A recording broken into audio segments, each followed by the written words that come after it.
నమస్తే, welcome to ATV. Telangana రాష్ట్రంలో HCU Hyderabad central university ఎంత పెద్ద ఇన్స్టిట్యూట్, సెంట్రల్ యూనివర్సిటీ మన అందరికీ తెలిసిన విషయమే. సో దానికి సంబంధించినటువంటి 410 ఎకరాలు ఈరోజు ప్రభుత్వం తన ఆధీనంలోకి తీసుకొని దాన్ని ఐటీ రంగానికి సంబంధించి కావచ్చు, మల్టీ నేషనల్ కంపెనీకి లీజ్కి ఇవ్వడం కోసము దాన్నంతా కూడా ఈరోజు ఏదైతే జేసీబీలతోటి మొత్తం అంతా కూడా చదువు చేసే కార్యక్రమం చేస్తా ఉన్నారు. ముఖ్యంగా దానికి సంబంధించినటువంటి భూమి అన్యాక్రాంతం అయినట్టుగా ఇక్కడ చదువుకున్నటువంటి స్టూడెంట్స్ అందరూ కూడా దాన్ని ముక్తకంఠంతో వ్యతిరేకిస్తా ఉన్నారు. దానికి సంబంధించి ఎంతో మన వన్యప్రాణులకు సంబంధించిన జీవ సంపద అంతా కూడా వృధా అవుతుంది. అదేవిధంగా ఆ చెట్లు నరికేయడం వల్ల చాలా రకాలైనటువంటి వనమూలికి సంబంధించినటువంటి చెట్లు కూడా అంతా కూడా పోతుంది. హైదరాబాద్ యొక్క పర్యావరణం మొత్తం కూడా నాశనం అయ్యే కార్యక్రమం చేపడతా ఉంది ఈ ప్రభుత్వం. ఇదంతా కూడా కక్షపూరితంగా చేస్తుందని చెప్పేసి విద్యార్థులందరూ కూడా దీని మీద ముక్తకంఠంతో దీన్ని విభేదిస్తున్నటువంటి పరిస్థితి. మనతో పాటు స్టూడెంట్స్ చాలా మంది ఉన్నారు, వాళ్ళతో మాట్లాడదాం. పోలీసుల పహారాలో మొత్తం అంతా కూడా హైదరాబాద్ సెంట్రల్ యూనివర్సిటీ అంతా కూడా పోలీస్ పహారా ఉంది. మనం చూస్తున్న విజువల్స్ లో మొత్తం కూడా అంతా పోలీసులే ఉన్నటువంటి పరిస్థితి మనం చూస్తా ఉన్నాం. ఎక్కడ కూడా స్టూడెంట్స్ అందరూ కూడా బయటకు రానివ్వకుండా నిర్బంధించి వాళ్ళని అరెస్టులు చేస్తూ వాళ్ళ మీద లాఠీ చార్జీలు చేస్తూ వాళ్ళని కస్టడీకి తీసుకోవడం జరుగుతూ ఉంది, అరెస్ట్ చేయడం జరుగుతూ ఉంది. నిన్న చాలా మంది, దాదాపు మంది ఒక 100 మంది స్టూడెంట్స్ ని నార్సింగ్ ప్లేస్ లో కూడా పెట్టడం జరిగింది. నిన్న దాదాపు వాళ్ళని ఒక రోజంతా కూడా అరెస్ట్ చేయడం జరిగింది. సో మనతో పాటు స్టూడెంట్స్ ఉన్నారు, అసలు ఏం జరిగింది అంటే వాళ్ళ మాటలు తెలుసుకునే ప్రయత్నం చేద్దాం. మరి నమస్తే, ఏం పేరండి మీ పేరు? మేఘన గారు. మరి ఇప్పుడు హైదరాబాద్ విశ్వవిద్యాలయం అనేది చాలా పెద్ద పేరున్నది. దీనికి సంబంధించినటువంటి భూమిని కూడా ఈరోజు ప్రభుత్వం తన ఆధీనంలో తీసుకోబోతుంది. దీనికి సంబంధించి మల్టీ నేషనల్ కంపెనీలకి దారాదత్తం చేసే కార్యక్రమం చేపడతా ఉంది. సో ఏంటి మీ మోటివ్ ఏంటి? మరి మీరు దీన్ని విభేదిస్తా ఉన్నారు, అసలు ఏం చేద్దాం అనుకుంటున్నారు? Students of Hyderabad central university మేము March 7th నుండి నడుస్తుంది. ఈ బుల్డోజింగ్ ఏదైతే ఉందో, ఈ జేసీబీలో తీసుకురావడం, ఈ చెట్లు కొట్టేయడం ఏదైతే ఉందో March 7th నుండి మేము ప్రొటెస్ట్ చేస్తున్నాం ఇన్సైడ్ క్యాంపస్. అప్పటి నుండి మేము చేస్తున్నాం. వాళ్ళు జేసీబీలు ఆపట్లేదు వచ్చిన స్టూడెంట్స్ మీద. ఇప్పుడు మీరు ఇక్కడ ఇంతమంది పోలీసులు చూస్తున్నారు, అక్కడ ఈస్ట్ క్యాంపస్ లో దీనికి డబుల్ ట్రిపుల్ ఉన్నారు. మేము 1 గంట ముందు కూడా లాఠీ చార్జ్ చేశారు స్టూడెంట్స్ ని. అసలు ఎంతవరకు సమంజసం? మా స్టూడెంట్స్ నేమో ఇట్లా గుంట నక్కలు, అసలు పెయిడ్ బ్యాచెస్ ఉన్నారు, ఇట్లా ఎలిగేషన్స్ చేస్తున్నారు. అసలు మేము దానికి ముందు నుండే నడుస్తుంది కదా ఇదంతా. మేము కేటీఆర్ సార్ దగ్గరికి ఎప్పుడు అంటున్నారు కదా. సో మేము కేటీఆర్ సార్ దగ్గరికి అప్రోచ్ చేయకనే ముందు స్టూడెంట్ యూనియన్ రిప్రజెంటేటివ్స్, లీడర్స్ ఎవరైతే స్టూడెంట్స్ డిటైన్ అయ్యారో ఉగాది రోజు, వాళ్ళు కేటీఆర్ సార్ దగ్గరికి వెళ్లే కన్నా ముందు కూడా ఇదంతా నడుస్తుంది. మేము సివిల్ సొసైటీస్ ని అప్రోచ్ అయినాం, NGOs ని అప్రోచ్ అయినాం, బయట మాస్ మీడియా క్యాంపెయిన్ నడుస్తుంది, సోషల్ మీడియాలో క్యాంపెయిన్ రన్ చేస్తున్నాం. హెచ్యు బయోడైవర్సిటీని సేవ్ చేయండి, ఇన్ని ఎండేంజర్డ్ స్పీసీస్ ఉన్నాయి, జింకలు లేవు, నెమలు లేవు, గుంటనక్కలు ఉన్నాయి అంటున్నారు. There are almost 200 plus endangered species within the campus, within the forest land that is there here. అవన్నీ ఫ్యాక్ట్స్ చెప్పకుండా ఇట్లా పొలిటికల్ ఎజెండా, పొలిటికల్ రైవల్రీ పెట్టుకొని ఇదంతా మొత్తం డిస్ట్రాక్ట్ చేయడానికి ఏదైతే చేస్తున్నారో, students are not part of this. మేము పోరాడుతున్నది ఈ బయోడైవర్సిటీ కాపాడడానికి. హెచ్యు ల్యాండ్ ఇది ఒరిజినల్ గా ఎలకేట్ అయింది హెచ్యుకి. ఎప్పుడు? ఇందిరమ్మ రాజ్యం అప్పుడు ఆమె ఎలొకేట్ చేసినప్పుడు.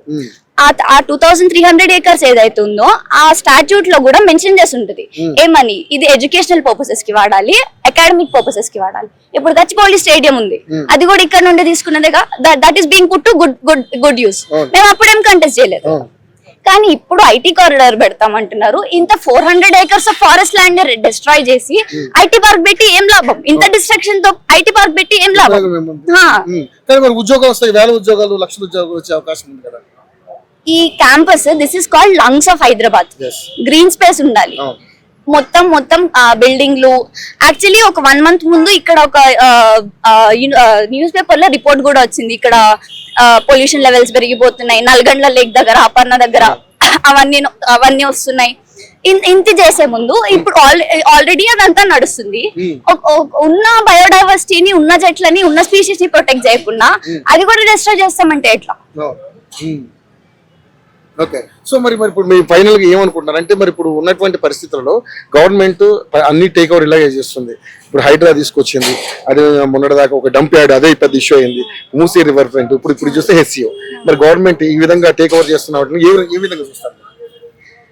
రేవంత్ రెడ్డి ఏవైతే డెసిషన్స్ తీసుకుంటున్నాడో అవన్నీ they are very much real estate side base అయి ఉన్నవి. ఓన్లీ వాళ్ళు ఐటీ కారిడార్ డెవలప్మెంట్ అని అందరి కళ్ళ ముందు చెప్పి వాళ్ళ కరప్షన్ లో వాళ్ళ లాభం ఏముందో వాళ్ళు చూసుకుంటున్నారు.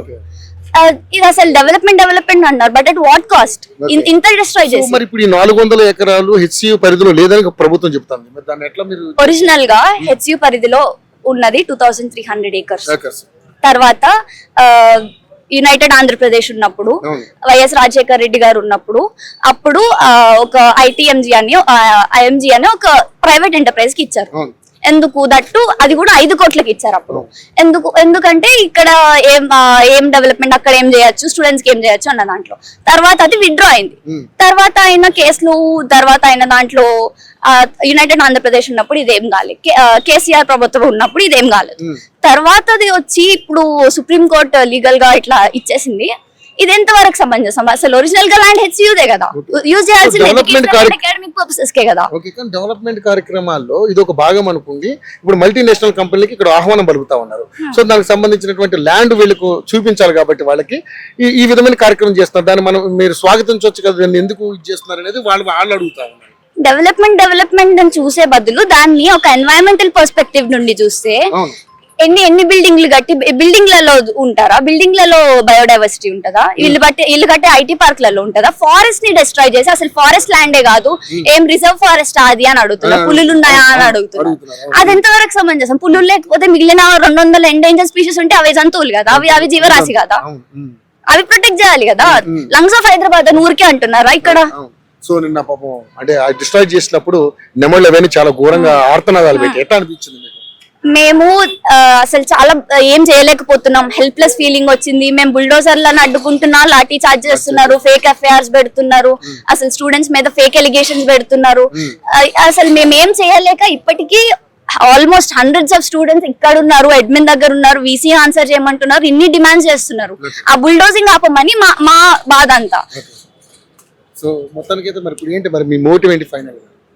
ఈ బుల్డోజింగ్ ఆపి we wanted to reclaim what belong to HCU. ఎందుకంటే అది ఒరిజినల్ గా హెచ్సియు కి అలొకేట్ అయిన ల్యాండ్ కాబట్టి. సో మరి అదే ప్రభుత్వం కాదంటుంది.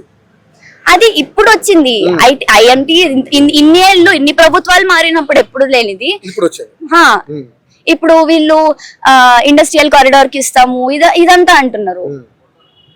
సో మొత్తానికి అయితే మీ పోరాటం అయితే ఆగదంటారు. Students we are not obliged with any political agenda. మేము మా యూనివర్సిటీ భూములు, మా యూనివర్సిటీ ల్యాండ్, ఇక్కడున్న జంతువులు, ఇక్కడున్న జీవరాశి, ఇక్కడున్నది అంతా మేము ప్రొటెక్ట్ చేయడానికి మేము ట్రై చేస్తున్నాం. ఎందుకంటే మాకు తెలుసు లోపల ఏమైతుందో, లోపల ఎంతమంది పోలీసు ఎంతమంది లాఠీ చార్జ్ చేస్తున్నారు. పోలీస్ కూడా ప్రెస్ స్టేట్మెంట్ రిలీజ్ చేశారు, డెడ్లీ వెపన్స్ క్యారీ చేస్తున్నారు స్టూడెంట్స్ అని. మా దగ్గర ఏముంటాయి? మేము పీస్ఫుల్ ప్రొటెస్ట్ చేస్తున్నాం, ప్లకార్డ్స్ పట్టుకుని ప్రొటెస్ట్ చేస్తున్నాం, జేసీబీలను ఆపడానికి ట్రై చేస్తున్నాం. మేము ఇంతమంది సపోర్ట్ తీసుకొని బయట వాళ్ళ సపోర్ట్, మాస్ మీడియా కవరేజ్ కూడా రానియట్లే లోపలికి. అక్కడ ఎకనామిక్స్ బిల్డింగ్స్, ఎంబీఏ బిల్డింగ్స్ ఏవైతే ఉన్నాయో అటు సైడ్ ఆఫ్ క్యాంపస్, స్టూడెంట్స్ పైన నుండి వీడియోలు తీస్తున్నారని చెప్పి వాళ్ళ ఫోన్లు గుంజుకొని గ్యాలరీలు చెక్ చేస్తున్నారు పోలీస్. సో మొత్తానికి అయితే మీ పోరాటం కొనసాగించే అవకాశమే ఉంది. సో ఏదో ఒకటి జడ్జిమెంట్ రావాలి. ఇవాళ యాక్చువల్లీ ఇదంతా అయ్యే కన్నా ముందు ఒక పిఐఎల్ ఫైల్ అయింది. ఆ పిఐఎల్ ఫైల్ అయింది, దాని హియరింగ్ 7th ఉంది. The state is not, it is violating the rules, its own rules by deploying police here. ఎందుకంటే ఆల్రెడీ కోర్టులో కేసు నడుస్తున్నప్పుడు పిఐఎల్ హియరింగ్ 7th ఉంది అన్నప్పుడు దానికన్నా ముందే వీళ్ళు ఎట్లా చేస్తారు? ఇంతమందిని పంపించి ఇది హెచ్సియు ల్యాండ్ రావాలి కదా, జడ్జ్మెంట్ ప్లీ అవ్వాలి కదా. సో ఏంటి మరి మీ రిక్వెస్ట్ ఏంటి గవర్నమెంట్ కి ఏం రిక్వెస్ట్ చేస్తున్నాం? స్టూడెంట్ కమ్యూనిటీ అంటే we want to reclaim the land that has been allocated to Hyderabad Central University, and the loss of biodiversity edaithe undo, we want to stop it. That is the motive of all of the student community. Thank you madam.